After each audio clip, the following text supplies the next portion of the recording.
జై శ్రీరామ్ అందరికీ నమస్కారం వెల్కమ్ టు న్యూస్ అఖండ నేను మీ కస్తూరి శ్రీధర్ మిత్రులారా మీకందరికి కూడా పశ్చిమ బెంగాల్కు సంబంధించినటువంటి ఒక దారుణమైన అప్డేట్ అయితే తీసుకొచ్చా న్యూస్ మాత్రం వింటా ఉంటే ఒళ్ళు మండిపోతుందంటే సరే ఇక న్యూస్ విషయానికి వస్తే పశ్చిమ బెంగాల్లో పరిస్థితి ఒకప్పుడు ఏ విధంగా ఉండేదో ఇప్పుడు ఏ విధంగా ఉందో తెలుసుకుంటే అందరూ కూడా ఆశ్చర్యపోతారు సూటిగా చెప్పాలంటే నిర్గాంతపోతారు ఒకప్పుడు ఈ పశ్చిమ బెంగాల్ రాష్ట్రమే మన దేశంలో అత్యంత అభివృద్ధి చెందినటువంటి రాష్ట్రంగా ఉన్నింది ఇక పశ్చిమ బెంగాల్ రాజధాని అయినటువంటి కలకత్తా నగరం మన దేశానికి ఆర్థిక రాజధానిగా ఉన్నింది మామూలు కాదు మన చిన్నప్పుడు చదువుకునేటప్పుడు కావచ్చు లేకపోతే ఈ సినిమాల్లోనూ వీటిలన్నిట్లు కూడా కలకత్తా కలకత్తా కలకత్తా అని చెప్పేసి హోరెత్తిపోతాను ఆ పేరు ఇప్పుడు ఇందా అనుకున్నా కూడా ఏడ వినపడదా ఇందా అనుకున్నా కూడా ఏడ వినపడదు ఒకవేళ వినాల్సి వచ్చినా కూడా ఇదిగో ఇటువంటి దారుణమైన న్యూస్ రూపంలోనే వినాల్సి వస్తుంది దౌర్భాగ్యం కొద్ది సరే మీకు గుర్తుందో లేదో మన చిన్నప్పుడు మనం ఉపయోగించేటటువంటి చాలా వరకు వస్తువుల మీద మేడ్ ఇన్ కలకత్తా అని చెప్పేసి రాసి ఉంటాం అనేది అప్పట్లో ముంబై నగరం కలకత్తాలో సగం కూడా ఉండేది కాదు జీడిపిలో కూడా ఈ పశ్చిమ బెంగాల్ దూసుకుపోయేది అన్నమాట అర్థమవుతుందా కానీ ఆ తర్వాత ఈ పశ్చిమ బెంగాల్ రాష్ట్రం కమ్యూనిస్టుల చేతిలోకి వెళ్ళిపోయింది నాశనం బూడిదైపోయి అంతే ఇక అప్పటి నుంచి పశ్చిమ బెంగాల్ పతనం అయితే ప్రారంభమైంది ఈ కమ్యూనిస్టు ప్రభుత్వాలు బంగ్లాదేశ్ నుంచి మియా ముస్లింలను పెద్ద ఎత్తున ఈ పశ్చిమ బెంగాల్లోకి రావడానికి అంతా కూడా ప్రోత్సహించారు రావమ్మ అని చెప్పేసి వాళ్ళ స్వాగతాలు పలికినారనమాట స్థానికంగా ఉండేటటువంటి ఈ పశ్చిమ బెంగాల్ పౌరుల కన్నా బంగ్లాదేశ్ నుంచి వచ్చినటువంటి ఈ మియా ముస్లింలకే అధికమైనటువంటి ప్రాధాన్యతనైతే ఇస్తా ఉన్నారు పైగా పరిశ్రమల్లో కూడా పూర్తిగా ఈ కమ్యూనిస్టుల అజమాయిషనే ఎక్కువగా ఉంటుంది దీంతో పశ్చిమ బెంగాల్ నుంచి ఒక్కొక్క పరిశ్రమ బెంగాల్ నుంచి బయటకు రావడం ప్రారంభించింది తట్టుకోగలిగితే కదా ఏది వాళ్ళు పెక్క తింటా ఉంటారు అంతెందుకు మన క్రికెట్ బోర్డు అయినటువంటి BCCI కూడా మొదట కలకత్తాలోనే ఉండిందనమాట అర్థమవుతుందా కానీ ఈ కమ్యూనిస్టుల బాధ భరించలేక BCCI కూడా ముంబైకి అయితే వచ్చేసింది ఇక ఆ తర్వాత దరిద్రానికి గాలివాన తోడినట్టు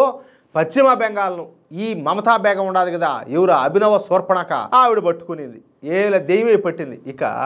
ఈ అభినవ శూర్పణఖ ఎప్పుడైతే పశ్చిమ బెంగాల్కు ముఖ్యమంత్రిగా ప్రమాణ స్వీకారం చేసిందో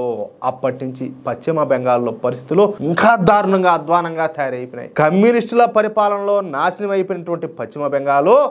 ఈ మమతా బేగం పాలనలో సర్వనాశనం అయిపోయింది పూర్తిగా మమతా బెనర్జీ ఓటు బ్యాంకు రాజకీయాలకే ప్రాధాన్యత అయితే ఇస్తా వచ్చింది ఈ బంగ్లాదేశ్ నుంచి వచ్చినటువంటి మియా ముస్లింలకు పశ్చిమ బెంగాల్ ప్రభుత్వం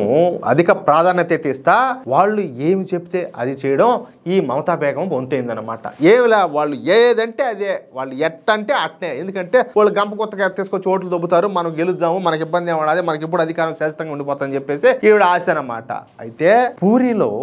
జగన్నాథ రథయాత్ర ఎంత ఫేమస్ పశ్చిమ బెంగాల్లో కూడా శ్రీ మహాప్రభు మందిర్ రథయాత్ర అంత ఫేమస్ అన్నమాట ఈ రథయాత్రలో కనీసం 50 లక్షల మంది హిందువులు పాల్గొంటారు చూడండి 50 లక్షల మంది అంటే తమాషా ఈ రథయాత్ర గత 629 సంవత్సరాల నుంచి జరుగుతానే ఉండాలి ఆగల ఈ రథయాత్రను ఆపాలని చెప్పేసి అప్పట్లో మొఘల్ దురాక్రమణదారులు తర్వాత వచ్చేటువంటి బ్రిటిష్ వాళ్ళు ఆ తర్వాత వచ్చేటువంటి కాంగ్రెస్ ప్రభుత్వాలు ఆ తర్వాత వచ్చేటువంటి కమ్యూనిస్టు ప్రభుత్వాలు ఎంత ప్రయత్నించినప్పటికీ కూడా ఈ రథయాత్రను అయితే ఆపలేకపోయినాయి వాళ్ళు ఎంత ప్రయత్నించినా హిందువుల నుంచి తీవ్ర వ్యతిరేకత రావడంతో వాళ్ళంతా కూడా ఈ రథయాత్రను ఆపే సాహసం అయితే చేయలేకపోయినారు ఇక ఈ రథయాత్ర ఎల్లుండి నుంచి ప్రారంభం కావాల్సి ఉన్నది అందుకోసం మన హిందువులు అన్ని ఏర్పాట్లు కూడా చేసేసుకున్నారు అయితే ఈ రథయాత్రను నిర్వహించడానికి వీల్లేదని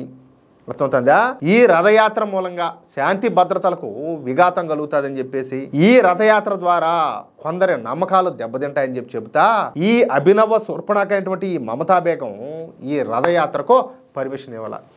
దీన్ని ఏమనాలి ఇది ఆడదనాలనా లేకపోతే ఇది కనీసం మనిషి అనాలనా దీని సంసారం అనాలనా ఏమనాలి మీరు ఒకసారి ఆలోచించండి ఏది మొఘలాయుల పాలనలో కూడా రథయాత్ర జరుగుతుంది బ్రిటిషర్ల పాలన కూడా రథయాత్ర జరుగుతుంది కాంగ్రెస్ కమ్యూనిస్టుల పాలన కూడా రథయాత్ర జరుగుతుంది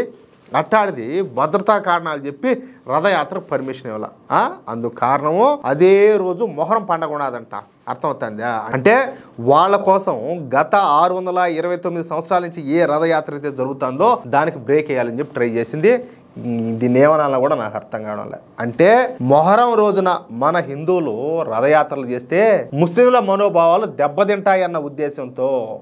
ఈ దరిద్ర బొట్టరాండ 629 సంవత్సరాల చరిత్ర ఉన్నటువంటి యాత్రకు పర్మిషన్ ఇలా. మీరు చెప్పండి, ఇంకా దీన్ని ఏం చేసే పాపమా, ఏం చేసే పాపం అంతే. ఇక ఈ విషయం పైన పశ్చిమ బెంగాల్లో ఉన్నటువంటి హిందువుల్లో తీవ్రమైనటువంటి ఆగ్రహావేశాలు కట్టలు దించుకుంటున్నాయి. ఎలాగైనా సరే రథయాత్రను జరుపు తీరుతామని చెప్పేసి బెంగాల్ హిందువులు స్వచ్ఛందంగా ముందుకు వస్తున్నారు. ఒక్కొక్క ఇంటి నుంచి ఒక్కొక్కరు అన్న నినాదంతో పశ్చిమ బెంగాల్లోని హిందువులు ఈ రథయాత్ర సందర్భంగా దేనికైనా సరే తెగించేందుకు స్వచ్ఛందంగా ముందుకు వస్తా ఉండడం ఇక్కడ గమనార్హం అన్నమాట. అప్పట్లో అయోధ్య కరసేవలో పాల్గొన్నట్టే ఈసారి ఈ రథయాత్రలో కూడా హిందువులు పాల్గొనాలని, ఎవరు అడ్డొస్తారో చూస్తామని, మాకు మా సంస్కృతి సాంప్రదాయాలను రక్షించుకోవడం ముఖ్యమని చెప్పేసి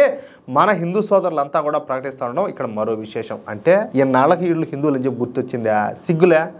కాదు, సిగ్గులేదా అంటాలే. మీరు ఓట్లు ఇచ్చేనే కదా లపాకి గెలిచింది, అది గెలిచి ఈరోజు అందరినీ ఏడిపించింది. మీకు బుద్ధి లేక, మీకు సిగ్గు లేక, మీరు ఆవిడ ఏమేమి కాదు ఇవన్నీ ఉచిత హామీ పథకాలన్నీ పెట్టిందో వాటికి ఏదో మీరేదో లొంగిపోయి ఏదో ఆశపడిపోయి, లేకపోతే ప్రలోభపడిపోయి, లేకపోతే భయపడిపోయి మీరంతా ఈ ముండగుంపంతా పోయి ఓట్లు ఇచ్చినా కదా ముండాడి కూర్చోనాది, అది మీరు చేసుకునే పాపమే కదా. ఇప్పుడు అనుభవించాలా లేదా ఎదిరించాలా, రెండిట్లో ఏదో ఒకటి అయితే చేయాలా. అర్థమైందా? అంటే పశ్చిమ బెంగాల్లో హిందువుల్లో ఇప్పుడు ఎదిరించాలన్న ఆ ఆలోచన అయితే స్టార్ట్ అయిందన్నమాట. అర్థమవుతుందా? ఒక్కొక్క ఇంటికి ఒక్కొక్క హిందువు అన్న నినాదం తీసుకొచ్చారంటే మన హిందువుల్లో ఎంత ప్రతిఘటన వచ్చిందో, ఎంత తెగింపు వచ్చిందో అర్థం చేసుకోవచ్చు. ఇది కంటిన్యూ అవ్వాలా. ఈ రాక్షస మాత ఎవరైతే ఉన్నాదో, ఈ లంగాది ఎవరైతే ఉన్నాదో ఖచ్చితంగా దాన్ని అధికారంలోంచి బయటికి లాగాల. లేకపోతే పశ్చిమ బెంగాల్లో హిందువులు అనే వాళ్ళు ఉండరు, పశ్చిమ బెంగాల్ కూడా మరొక బంగ్లాదేశ్ అవడం ఖాయం. అది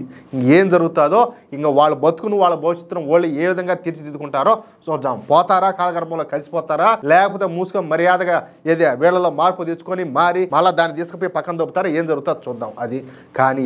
అది చేసేటటువంటి దారుణాలు అన్ని కాదు, ఒకటి రెండు కాదు, వందలు వేలు ఎక్కువన్నా కూడా ఆశ్చర్యపడక్కర్లా. ప్రతిరోజు కూడా పశ్చిమ బెంగాల్లో ఎక్కడో ఒక చోట ఏదో దారుణం ఘోరం జరుగుతానే ఉండాలి. మిత్రులారా, ఈ న్యూస్ కనుక మీకు నచ్చినట్లయితే, అదే విధంగా నా మాటలతో మీరు ఏకీభవిస్తే తప్పనిసరిగా ఈ న్యూస్ నలుగురికి షేర్ చేయండి. అలాగే ప్రతి ఒక్కరు కూడా మీ యొక్క అమూల్యమైనటువంటి అభిప్రాయాలను ఖచ్చితంగా కామెంట్ రూపంలో తెలియజేయండి. ఇంతవరకు మీరు గనక మన ఛానల్ను సబ్స్క్రైబ్ చేసుకున్నట్లయితే ప్రతి ఒక్కరు కూడా మన ఛానల్ సబ్స్క్రైబ్ చేసుకోండి, సపోర్ట్ చేయండి ప్లీజ్. జై శ్రీరామ్, జై హింద్.